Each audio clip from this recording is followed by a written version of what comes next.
There you are, welcome back. So let's do a quick overview for tools on Dockyard tools. I want to talk about why I like them and why you might want to choose them if you're looking to get a tool past a knife.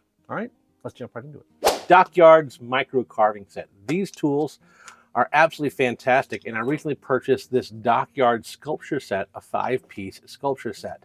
I already have this set up here, right here, and I use it consistently and have used it consistently for a long time. Enough so that I dyed the handles, painted the ends, green for V-tools, yellow for gouges, so that when they're sitting on the desk, I know which ones are which, because I usually wind up with a pile of tools when I'm doing a carving. I love these Dockyard tools. So why did I purchase an extra set? Because I love them enough that I want to be able to have a set when I'm carving on the go.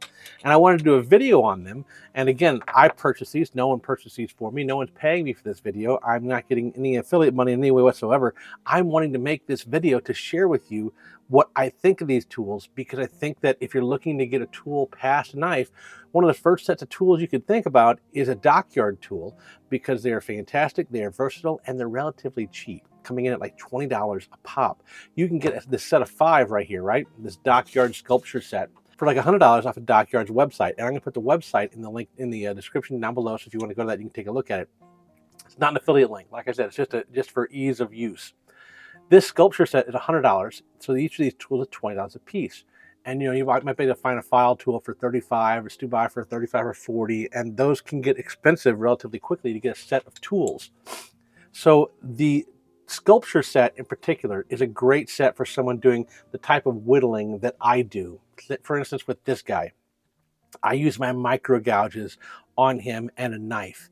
I use my, I think, a 2mm U for the beard. Let's take a look here. Yeah, I use that 2mm U for the beard shape.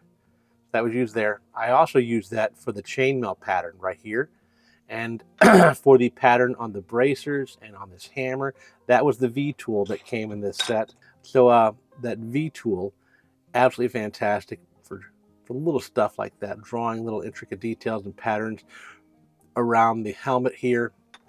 I did not think I would use a skew as much as I do, and this little 2mm straight is like it's like a screwdriver in shape, and it's just a pointed, sharp tip. And it allows you to actually get up into folds that you might not have been able to reach, real tight areas, and then come in and, like a stop cut, come in and clip it out and then pop it in right there. And you can do a lot of things you might not have been able to do.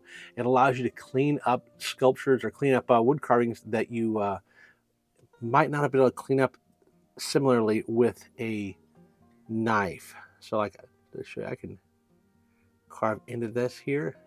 I could clean it up with a knife, I just didn't. And now I just fixed it up a little bit more with this little tool. The V-tool is a great V-tool to start with. It's small, and for little carvings like what we're doing on this channel, this is just an absolutely fantastic set. Even outside of that, people like Blake Lunsford, people like Wayne Larimore, they are often using or referring to Dockyard tools as tools that you can use in your carving. If you're taking a class with Wayne Larimore, he might mention, hey, do you have a Dockyard tool? You can grab that. You can use that to make an eye mound. You can carve around it. And then Blake will do the same thing, talking about eyes in his videos and whatnot, and even suggest that to me when I was talking about tools outside of a knife that people might want to think about if they're getting into character carving, right? I did a video on that. Well, this whole set's fantastic. I also bought a 5mm U gouge to go with this set. It comes with a 2, 3, and a 4mm U gouge already.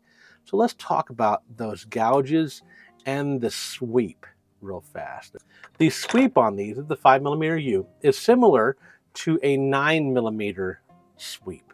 So this is a 9mm file tool, and this is a 5mm U gouge. And you can see the sweep is nearly identical. And by sweep, I mean that radius, the curvature of that tool right there, right? And that sweep is nearly identical. There's a good spot, you can see it. Nearly identical in that sweep. It's just that the 5mm U gouge is not as wide as this 9mm 1/4 inch that I have from File. So all of the U gouges that Dockyard offers are the same sweep, and the measurements on them is simply the left to right width. So if I get these in order of size here, right there, you can see that the 2mm, 3mm, 4mm, and then 5mm, they grow in size. They are the same sweep, the same curvature. It's just that the one is wider and wider and then wider at the widest in the 5mm U. And so that gives you a gamut of options for when you're carving on what you can get done for what kind of detail work you want to do. Now, I will say too that the most popular gouge size for people getting into this is about a 9mm, and I think that's why Dockyard picked the 9mm size for these, and they're absolutely fantastic. You don't need a real big 9mm. A 5mm U gouge here is a really great one to start with. If you're just gonna get one, I would suggest a 5mm, and then maybe a 3 or 4mm V tool. Now, this sculpture set comes with a 2mm V tool, which is great. And it comes with a 2mm straight and then a 2mm, 3mm, 4mm U gouge.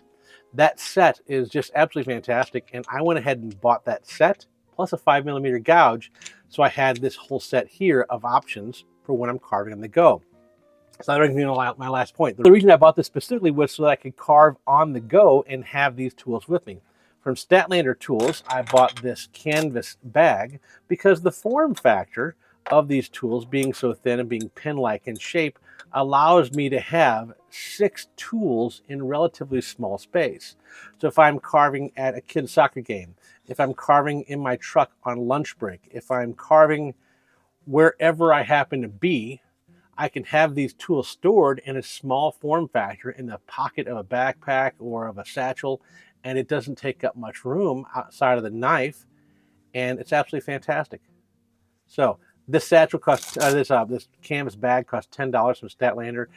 Carving glove guy, he's another one that has Dockyard tools, and he has cases and whatnot for them. You can check him out as well. Yeah, absolutely fantastic. And that is what I wanted to show you on Dockyard Tools.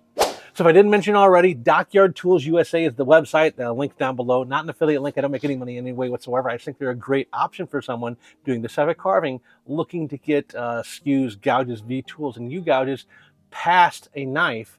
It's a simple set. It's not overly complicated. It's easy to get, easy to get a hold of, and you don't have to learn a lot. You don't have to think about a lot. You don't have to look at all these sizes. With file tools, the sizes can be really complicated and it can confuse some folks. So this is a very simple solution. If you're in Europe, there's a supplier over there. Check out their website and then check on distributors. Same thing for Australia. There's a distributor over in Australia as well. The strop that they make, there's a $30 strop as well that is sold on Dockyard tool sites. I think it's made by the carving glove guy. So if you purchase from him, you can get it directly from the guy who makes it. Definitely support the smaller distributors as well. If you're in America, Statlander, Carving Glove Guy, Jolene Fink, and those ones that are actual folks that are distributing the tools. Because if we don't support our small businesses, they go away, and we don't want them to go away. So, outside of that, thank you so much for your time. I really appreciate it. Head over to Instagram and Facebook. Give me a like and a follow over there. If you like this kind of content, don't forget to like the channel, subscribe to the channel, like the video, subscribe to the channel. And outside of that, I really appreciate your time. Thank you so much, and watch one of the videos popping up on the screen. Bye.